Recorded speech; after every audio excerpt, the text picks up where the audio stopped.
할렐루야. 153 저녁기도에 오신 여러분들을 주님의 이름으로 환영하고 축복합니다. 오늘도 이 저녁 시간에 하나님께서 여러분들의 상황 가운데 하나님의 지혜를 허락하시는 그런 은혜가 있기를 소망하고요. 그 지혜를 통해서 여러분들의 모든 삶의 문제들이 해결받는 그런 은혜를 경험하는 시간이 되기를 소망합니다. 먼저 하나님의 말씀 보도록 합니다. 야고보서 1장 2절에서 4절 말씀까지 보겠습니다. 야고보서 1장 2절에서 4절 말씀입니다. 우리 같이 한 목소리로 다 함께 봉독하도록 하겠습니다. 시작. 내 형제들아, 너희가 여러 시험을 당하거든 온전히 기쁘게 여기라. 이는 너희 믿음의 시련이 인내를 만들어내는 줄을 너희가 알미라. 인내를 온전히 이루라. 이는 너희로 온전하고 구비하여 조금도 부족함이 없게 하려 함이라. 아멘. 오늘부터 야고보서 말씀을 새로 시작하게 됩니다. 야고보서를 기록한 야고보는요, 예수님의 친동생입니다. 초대교회에서 야고보는 여러 명이 있었는데 그 중에 요한의 형제 야고보는 예수님의 제자였고, 그리고 사도들 중에 첫 번째 순교의 제물이 되었습니다. 이 야고보서를 기록한 야고보는 예수님의 혈육이었고요, 요한, 베드로와 함께 초대교회 예루살렘 교회의 기둥과도 같은 일꾼이었습니다. 예수님의 친동생이었다면 여러분 그때 당시에 야고보의 위생은 어떻겠을까요? 대단하지 않았겠습니까? 다른 제자들은 예수님의 공생에 3년 만에 동행했지만 야고보는 예수님과 어린 시절을 함께 겪었어요. 초대교회에서 할례 논쟁이 있을 때에 주님의 동생 야고보가 그 논쟁을 정리하는 일도 있었습니다. 그 사도행전 15장에 보면 할례 문제 때문에 예루살렘 회의가 소집이 되었지 않습니까? 바울과 바나바가 1차 선교 여행을 성공적으로 마치고 돌아왔어요. 그들은 이방인들에게 복음을 전하고 돌아왔는데 이방인들에게 할례를 행하지 않아도 된다라고 권하지 않았다라는 것이 문제가 된 것이죠. 특히 유대교에서 개종한 사람들은 왜 이방인들에게 할례를 행하지 않느냐고 그렇게 문제를 제기하게 한 것입니다. 이 문제 때문에 예루살렘 교회가 그때 당시에 굉장히 시끄러웠어요. 그래서 공회를 열었죠. 회의를 열어서 교회 지도자들이 모여서 회의를 합니다. 오랫동안 경론이 이어지게 되었는데 마지막 결론을 내린 사람이 바로 누구냐? 예수님의 동생인 야고보였어요. 하나님께서 이방인들에게 복음을 전하라고 하신 것은 우리의 사명이고, 그리고 이방인들이 구원받는 것은 하나님이 하시는 일인데 어찌하여 그들에게 할례의 짐을 지어주느냐고 반박을 합니다.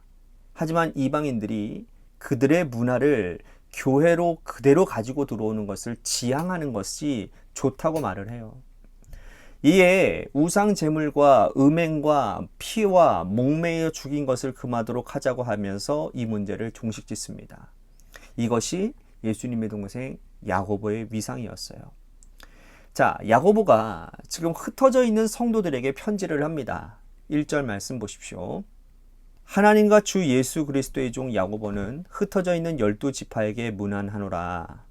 자, 그는 예수님의 동생으로서 대단한 위상을 가졌지만 자신을 뭐라고 표현하고 있느냐? 예수 그리스도의 종이라고 표현하고 있어요.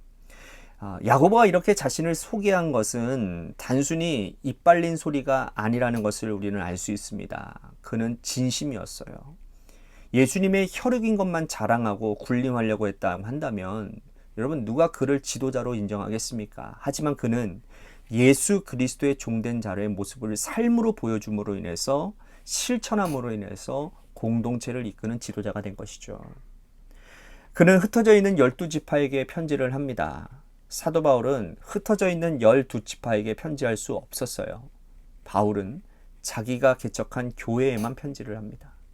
데살로니가 교회, 에베소 교회, 그리고 빌립보 교회, 고린도 교회 하나의 교회에만 편지했지만 야고보는 흩어져 있는 12지파에게 편지할 정도의 권위를 가지고 있었어요. 그러므로 그가 쓴 야고보서는 당시 이 디아스포라라고 하는 곳곳에 흩어져 있는 유대인들이 모두 읽을 수 있었다라는 겁니다. 자, 그가 왜 편지를 쓰는지 오늘 말씀이 소개를 하고 있어요. 우리가 읽은 2절, 3절 말씀 보십시오. 내 형제들아, 너희가 서로 여러 가지 시험을 당하거든 온전히 기쁘게 여기라. 이는 너희 믿음의 시련이 인내를 만들어내는 줄을 너희가 알미라. 당시는 기독교가 공인되기 전이었기 때문에 예수 믿는 것이 고난이었습니다. 야고보는 고난 가운데 있는 성도들이 고난을 통해서 인내를 경험하기 때문에 고난은 유익하다라고 말을 하는 거예요. 하지만 인내한다고 해서 무작정 참는 것이 아니라는 겁니다. 여러분, 인내가 유익이 되려면 이것을 배워야 한다라는 거예요. 꼭 기억하세요. 무조건 참는 게 인내가 아니라는 거예요. 자, 성경에서 말하는 인내는 뭐냐? 자, 4절, 5절 말씀 보십시오. 인내를 온전히 이루라. 이는 너희로 온전하고 구비하여 조금도 부족함이 없게 하려 함이라.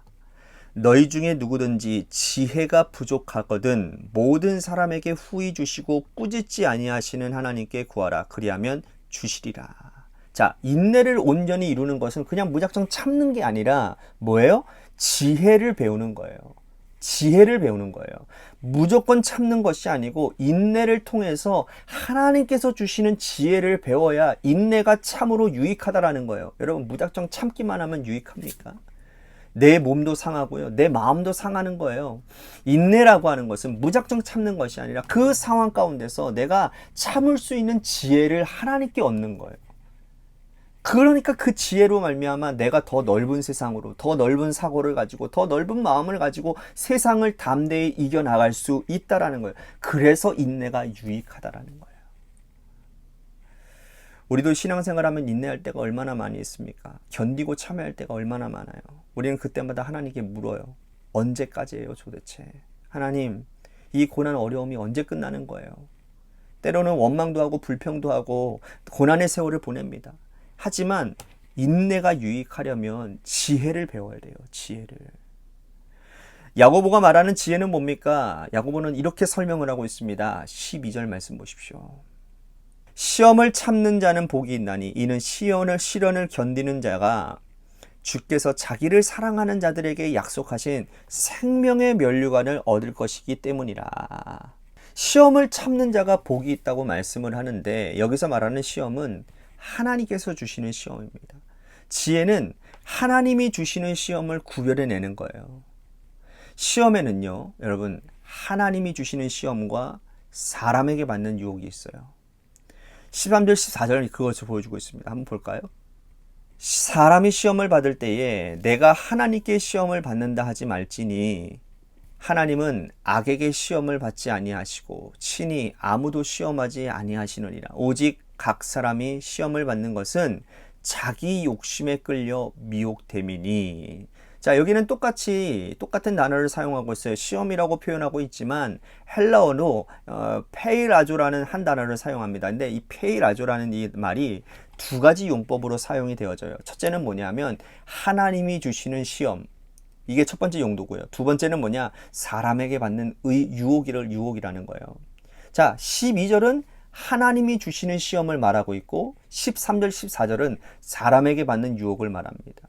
자, 우리가 욥과 요셉처럼 시험을 받을 때도 있지만 그런데 여러분 대부분이 다 뭐냐? 내 욕심에 이끌려.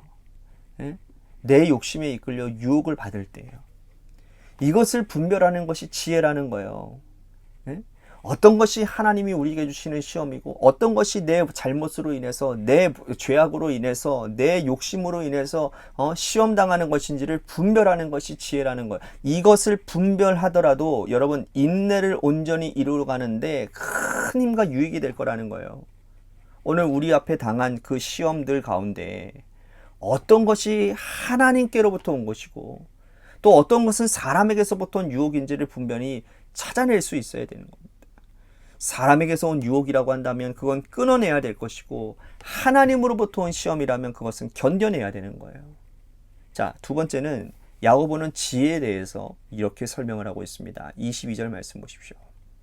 너희는 말씀을 행하는 자가 되고 듣기만 하여 자신을 속이는 자가 되지 말라.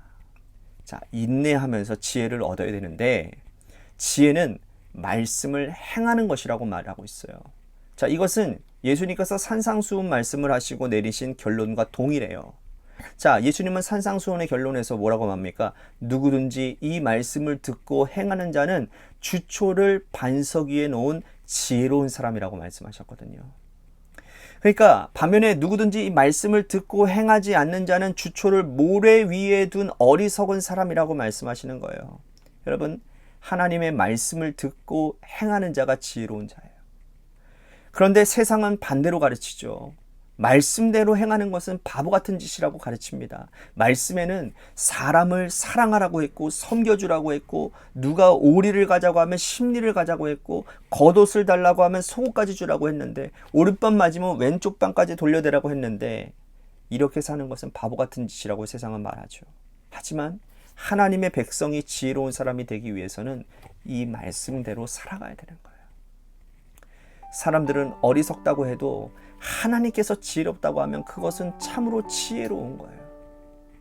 오늘 우리가 인내의 삶을 이루는 지혜로운 자가 되어서 하나님의 말씀 있는 그대로 행하고 하나님 보시기에 지혜로운 자가 다 되기를 바랍니다. 오늘 하루 인내를 온전히 행하고 살아가시는 믿음의 백성들 다 되시기를 바라겠습니다.